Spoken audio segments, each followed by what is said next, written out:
All right, I want to welcome on my next guest. We've got a very special guest. We've got one of the greatest linebackers to ever play the game of football, Pro Football Hall of Famer, Bears legend, Mr. Mike Singletary. Mike, how's everything going for you? Oh, thank you. I'm thankful for having me on, and I can't complain. Life is good.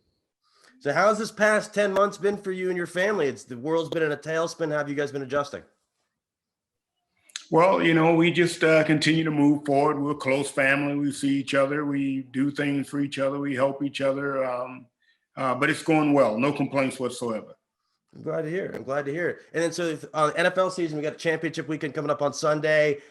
Were you surprised of how that the fact that they didn't have to cancel any games this year despite an ongoing pandemic?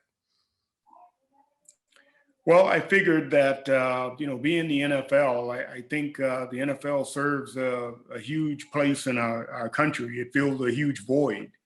So I felt that if anything could stand, it would be the NFL. And it did. So they figured it out and it worked their way through it. Yeah. And then, so I want to kind of get into your career a little bit. So how did you end up at Baylor? Baylor was the only school Division I wise that offered me a scholarship to play linebacker. I got one other Division I scholarship, and that was the University of Texas. Interesting. But they wanted me to play running back. Really? Interesting. Yes. Wow, that's unbelievable. And then, so when you got there, did you kind of have a chip on your shoulder? Like, all right, I'm going to kind of show everybody, prove everybody wrong? No, I didn't have a chip on my shoulder at the time. I really felt very confident in what I could do. And from the time I got on campus, I was very focused on the goals that I wanted to accomplish. And, I was ready to go. Interesting. And I have a question. Who did you kind of mold your game after? I really didn't have anyone to kind of pattern my game after. I really wasn't allowed to watch football that much. With Pentecostal background. And, I knew a little bit about football. I knew about Dick Butkus, had watched him a couple of times. Willie Lanier, watched him a couple of times. I just felt that when I started playing football, the most important thing for me was to give 110% all the time and just set a standard of playing as hard as I could play every play. And that was really it. Were you just focused on playing college at the time, or was the NFL like on the back of your mind? Yes. When I was 12 years old, I wrote out my vision statement. And my dad left my mom when I was 12 years old. And at that time, I got out a sheet of paper and I wrote out, find a way to get a scholarship to go to college, get my degree, in which I'd be the first in my family to do so. Oh, cool. Become an All-American, get drafted in the NFL, buy my mom a house and take care of her for the rest of her life. Cool. Become an All-Pro, go to the Super Bowl, and own my own business. At 12 years old, that was my vision statement. I wrote that out and I put it on the wall. That's awesome. Do you still have that piece of paper? No, I don't. That piece of paper changed many times. I put it up, tore it down, put it up, tore it down. There were some days I felt, what am I thinking? What am I doing? But I kept writing it out again and putting it back up. That's awesome. During your time at Baylor, when did the possibility of you becoming a high draft pick really come into reality? Well, in all honesty, when I never really thought about high draft pick, I didn't understand how all that worked. I just knew I was pretty decent. And I felt my goal was to be the best in the country. And everything else I felt would take care of itself. So I felt that I would go, hopefully the number one draft pick. By the time I was a sophomore, I just continued to work hard, and I believe that by the time I was a senior, I'd be a first round pick. That's awesome. And then what was your draft process like? Did you know the Bears were looking at you? I really didn't look at, who was looking at me at the time. I hoped that the Cowboys was looking at me. I was a huge Cowboys fan, a Roger Staubach fan, and growing up. and really wanted to go to the Dallas Cowboys. When that didn't work out, I really prayed that I would go to the Chicago Bears, and because I knew that that was a town of defense. And so I was very thankful to have the opportunity to do that. I was actually talking to Danny White yesterday, and he was talking about how he became the backup to Roger Staubach, about the crazy incident. Apparently, some other guy kind of sucker punched Roger and then drove off. So it was very, very interesting. You brought that up. And then, so what was the draft night experience like for you? Was it live, or was it over the radio? How did that go? It was. I was in Houston, and it was at a local place. Oh, cool. And I was there, and there were a number of people there, but more reporters and things like that than anything else. There were like 3 different teams that called me and said, hey, there's a chance we may get you in the first round. We're either going to go with you or the other guy. And all 3 teams picked the other guy. And I ended up going in the second round. Oh, cool. I have a question. So I'm in DC. You played with Ron Rivera for nearly a decade, and I saw a quote you had that was attributed to you back in 2016, talking about how he sort of built himself back up after being let go from the Bears and kind of making his way back up to be the head coach in Carolina. Based on what you saw with that, and when you said he overcame a lot of adversity, how does that even compare to what he's had to deal with since he got to DC? How does that even compare to what he's had to deal with this past year in DC? In terms of what he's been through? Yeah, like how does he do it? He's like Superman. How does he do it? Well, I think for someone to do that, you just have to have inner strength. You have to have the fortitude to pick yourself up and keep fighting and persevere. That's the name of the game. Yeah. So I have a question. So when you get to Chicago, I saw another quote. Apparently you said that you kind of always had to watch your back because Walter Payton was always pulling pranks at everybody. Walter was a prankster, and we didn't spend a lot of time together, needless to say, because I told him, I said, Walter, I love you. I love you as a player, but do not pull pranks on me. That's not a good thing for us. That will not be good for our relationship. So we didn't spend a lot of time together, but had a tremendous amount of respect for each other. Did he take that warning lightly, or did he just still go about and do it? No, the conversation worked well. Good, that's good. And then can you talk about like just who he was? Excuse me, who he was as a man? Because we always talk like the legend of Walter Payton. What was he like as like a teammate? And just like as a guy you were around all the time. Like how special of an individual was he? Walter was just he was just a tremendous person. He was an all-around guy. He's a good family man, a good father to his kids, and a great teammate. Did great things for the community. Always handled himself. Businessman off the field. Made some great decisions. Took care of business, and so very well respected for what he was able to accomplish on and off the field. So tremendous amount of respect for Walter. Awesome. And then so I have a question. Which current linebackers in the league today do you kind of see yourself in? It's kind of hard to say. The game has changed so much, and when I look at linebackers now, it's kind of hard to, because it's not the same. It really is a different game. You don't have guys just coming downhill blowing stuff up. It really is different. So I'd be hard pressed to try and pick one. Oh, cool. I have a question. So I remember, of course, the 85 Bears 30 for 30 was fantastic. And I saw that your relationship with Buddy Ryan kind of got off to a rocky start. Can you talk about that a little bit? Well, Buddy, first of all, I held out as a rookie because I felt that I should have been drafted in the first round, was not. And so I'm in the second round, but I wanted first round money. So that didn't go too well. I was a couple of weeks late to training camp.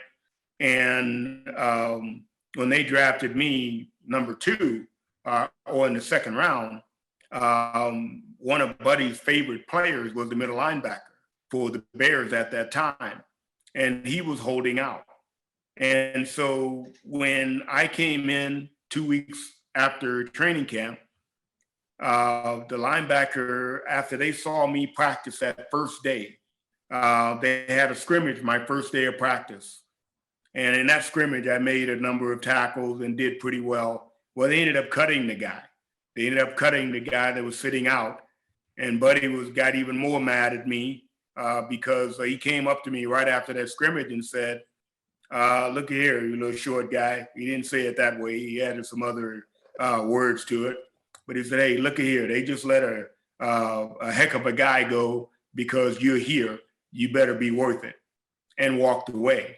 And that was kind of the start of our relationship. And it didn't get any better that year or for the next year and a half for that sake. When did it kind of kick in that you were like, you saw that he was trying to motivate you, and then how did your relationship change? The relationship changed when I think Buddy was just trying to really find out what I was made of. And we were playing a game against Kansas City, and they had a running back named Joe Delaney. Joe Delaney was averaging about 150 yards a game on the ground. And Buddy was showing the film, and he said, okay, you little short, fat guy, you got to stop this guy. You think you can stop this guy? And every time he showed him, this guy was running maybe a 20-yard run, a 50-yard run, 30-yard run over and over. Well, when we played him that week, I hit him. They had a trap play that they really liked, and they ran it one too many times, and I timed it up really well, and I hit him and knocked him out of the game. He came back in again. They ran that play again. I knocked him out of the game again. He didn't come back. When I got on the bus, Buddy touched my leg and said, hey, you showed me something today.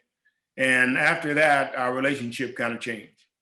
Cool. I have a question. Which player did you spend the most time planning for in your whole career that you knew he was going to give you not give you trouble, but like you knew he was going to be a challenge to defend? I'm sorry, say that again. Which player did you have to kind of like, did you put the most time into preparing for because you knew it was just going to give you an afternoon? There was a guy for Tampa Bay. His name was Sean Farrell. Sean Farrell was a linebacker. Was a offensive lineman. He's a guard. He played for Penn State. He was a first-round pick for them. And I liked competing against him, and I always knew there was going to be a battle because he was a tough guy, but he wasn't a dirty guy. He didn't hold. He didn't do things like that. Some plays I get the best of him, some plays he get the best of me, but we played clean, and he was one of the few guys that played like that, and I always appreciated that. It was kind of like a gentleman's competition. Yeah. Let's see, I've got a couple other questions for you on here. Let's see. Kind of a dumb question for you. Do you think you would have played twice as good if your last name was Doubletary? Yeah, that is an interesting question. Who knows? We'll never know. So the 85 season, how did you feel that the defense? When did you know, like, all right, like we're on another level? You know what? We had a vision. We were on a mission from the time that we lost to San Francisco the year before in the championship game. We talked about it on the plane coming back. Next year is going to be our year. Next year is going to be our time. And the whole focus that off season, it just carried over into, what we wanted to accomplish that year, what we wanted to get done. And, we played with a tremendous focus. And that, the rest is history. Every time we went out, we played for each other. We played for the city. We played. We just really had a great time and dedicated the season to being the best that we could possibly be, and that's what we did. I have a question. In your opinion, who's the second best defense in NFL history? Because you guys are obviously number one. I would say it's in between the Pittsburgh Steelers and the Baltimore Ravens. Interesting. Interesting. I have a question that the commercial from a couple of years ago, the NFL 100, the Super Bowl commercial, how fun was that to film? It was fun. I mean, other than other than screaming a few times, having to do it over and over and over, but it really was fun. We had a good time doing it, good time making it, and got a chance to see some guys that you don't see every day. Welcome to the 100th season of the National Football League. Tonight is not about the league. What's up, Juju? It's about football. It's about the players, the fans, the moments, and everything else that makes you say, Oh boy. Bumble! Did you guys have to kind of keep it under wraps so that nobody knew about it? It was a big surprise when the game came. Yeah, we just we knew when we did it that it was just one of those things that the NFL really wanted to, keep under wraps. And when they showed it for the first time, there it was. But we really did enjoy doing it. That's awesome. That's awesome. And then let's see. And then so going into the Super Bowl, do you have any jitters? Or you're like, this is a walk in the park. Going into Super Bowl in '85. Do you feel like it was a walk in the, when did you feel like the game was over? When it was over? When did you feel like, all right, it's like we're coasting from here, like no more to worry anymore? Well, when I look at the '85 Super Bowl or whatever, I just I really enjoyed the game and really prepared for the game. From the time we got there, I was in my room the whole time. I never left. But when the game was over, I was just got on a plane and went straight to Hawaii, my wife and I. And I always felt that we would do it again, but we never did it again. But I didn't want to come back to Chicago and celebrate because I didn't want to. I didn't want to feel satisfied. I wanted to keep the hunger. But it was a great day, great game, and would have been nice to do another one. Yeah. I have a question. How did you get into coaching? Well, when I left the game, when I retired, I always wanted to coach, and but something, my wife had been saying something. You hear, but you're not here. You spend a lot of time watching video. I brought the game home. I watched it at home. I had my own setup at home, and so when I retired, I asked about 5 coaches around the league, like Parcells and Dave Wanstead or Coach Ditka, Buddy. How did you become a great coach and a great father, a great husband? And they all said, Mike, you got to marry a great woman, and because she's gonna raise the kids, and you got to coach. And at that time, I made a decision not to coach. And for 10 years, I was out of the game. And I wanted to raise my family. I wanted my kids to know who I was. I wanted to have a great relationship with my wife. And after 10 years, I came home one day after starting my business, and my wife said, you're not going to want to hear this, but it's time to start coaching. I know you want to do it. I know it's in your spirit. And so we both prayed about it. And within 2 weeks, we had sold our house, packed it up, and moved to Baltimore. And we were coaching in about 2 weeks. Unbelievable. What was it like just being around like Ray Lewis and just seeing what he would do in the field? It was great. I mean, it was fantastic from the time I got there to the time I left. Awesome. It was time to be. It was just fun to be in the game again and really to try and help the young men. Not just to be great players, but to be great people. And so that was fun. That's awesome. I just got two last questions for you because I know you're on a tight schedule. What was that whole experience like coaching in the AAF? And then can you explain what happened when it kind of just all fell apart? The AAF was fantastic. It was fantastic simply because of the kids that were there, the young men that were dying to get in the league, would do anything they could. You know, coach, what can I do? Kids that are hungry every day, focused every day, trying to better their game just to get a shot at the NFL. So to coach that kind of kid was very different than coaching an NFL kid. You know, sometimes you just don't know what you don't know.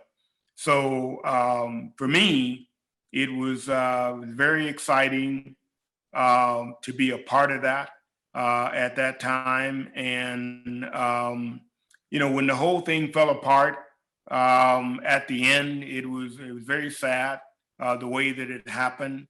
And we had all hoped for something better for the ending, but you know, it just wasn't meant to be. So frustrating and disappointing on that side of it for the kids. But it was a great experience.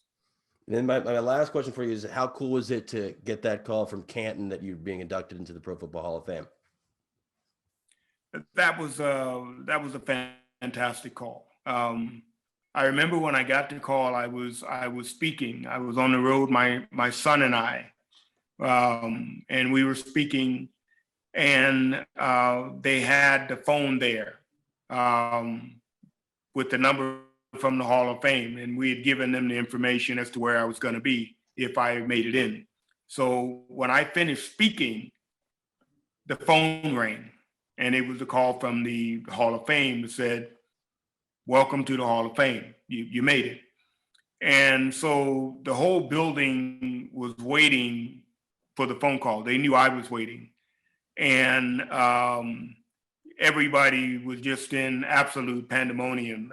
The place was screaming, and it was a beautiful day, wonderful day. And I walked outside, and everybody in the building, there were about 2,000 people, they walked outside, and they were chanting the whole way. And my son and I got in the car and we drove off. That's unbelievable. Quick question. So I was talking to Morton Anderson a couple weeks ago, and I don't know if you know, but he's on his third gold jacket. His first one, he got a stain on it. The second one, apparently it tore. They just got him his third. And I asked him, I said, "Do you know if any other guys in the hall have multiple jackets?" He said, "I can't say." I was going to ask you, did you have anything where they had to ship you a new one? No, Okay. I'm good.